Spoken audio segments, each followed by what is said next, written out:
വയനാട്ടിലെ പുനരധിവാസത്തിൻ്റെ വളരെ പ്രധാനപ്പെട്ട ഒരു ഘട്ടത്തിലേക്ക് ഇപ്പോൾ സർക്കാർ കടന്നിരിക്കുകയാണ്.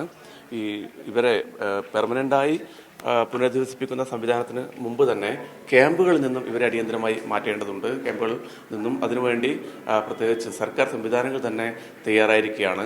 ഇവിടെ PWDയുടെ 27 ക്വാർട്ടേഴ്സുകളാണ് ഇവരെ പുനരധിവസിപ്പിക്കുന്നതിന് വേണ്ടി താമസിപ്പിക്കുന്നതിന് വേണ്ടി സജ്ജീകരിച്ചിരിക്കുന്നത്. വളരെ പെട്ടെന്ന് തന്നെ 2-3 ദിവസങ്ങൾ കൊണ്ട് തന്നെ ഈ ക്വാർട്ടേഴ്സുകളൊക്കെ ഏതാണ്ട് പൂർണ്ണ സജ്ജമായി ഒരുക്കിയിരിക്കുകയാണ്. മന്ത്രിമാർ PA മുഹമ്മദ് റിയാസും K രാജനും AK ശശീന്ദ്രനും ഒക്കെ ഇവിടെ ഓരോ ക്വാർട്ടേഴ്സുകളിലും എത്തി ഇവിടുത്തെ സൗകര്യങ്ങൾ പരിശോധിച്ചിട്ടുണ്ട്. എങ്ങനെയൊക്കെയാണ് ഇവിടുത്തെ സൗകര്യങ്ങൾ? ഇപ്പോൾ ഞാൻ നിൽക്കുന്ന ഇത് കൽപ്പറ്റയിൽ തന്നെയുള്ള PWD ക്വാർട്ടേഴ്സാണ്.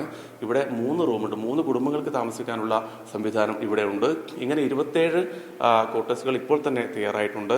അതോടൊപ്പം തന്നെ മറ്റ് വകുപ്പുകളുടെ സർക്കാരിൻ്റെ മറ്റ് വകുപ്പുകളുടെ ക്വാർട്ടേഴ്സുകൾ എല്ലാം കൂടി തന്നെ 70ഓളം ക്വാർട്ടേഴ്സുകളാണ് ഇപ്പോൾ തയ്യാറായി കഴിഞ്ഞിരിക്കുന്നത്. അതോടൊപ്പം തന്നെ സർക്കാരിൻ്റെ ഒരു പ്രധാനപ്പെട്ട പ്രതീക്ഷ എന്നുള്ളത് ഇങ്ങനെ സർക്കാർ സംവിധാനങ്ങൾക്കൊപ്പം തന്നെ വീടുകൾ, ഒഴിഞ്ഞു കിടക്കുന്ന വീടുകൾ വിട്ടു നൽകാനൊക്കെ സ്വകാര്യ വ്യക്തികളും തയ്യാറാകും എന്നുള്ളൊരു പ്രതീക്ഷയുണ്ട്. അതുൾപ്പെടെ മന്ത്രിമാർ പറഞ്ഞിട്ടുണ്ട്.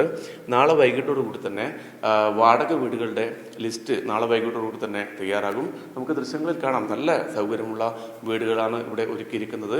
ഇത്തരത്തിൽ വളരെ പെട്ടെന്ന് തന്നെ ഈ ദുരന്തത്തിൽപ്പെട്ട എല്ലാം തകർന്നു പോയ പാവപ്പെട്ട മനുഷ്യരെ ഇങ്ങനെ ജീവിതത്തിലേക്ക് തിരിച്ചു കൊണ്ടുവരാനുള്ള ഊർജിതമായ ശ്രമങ്ങളാണ് ഇവിടെ സർക്കാർ നടത്തിക്കൊണ്ടിരിക്കുന്നത്.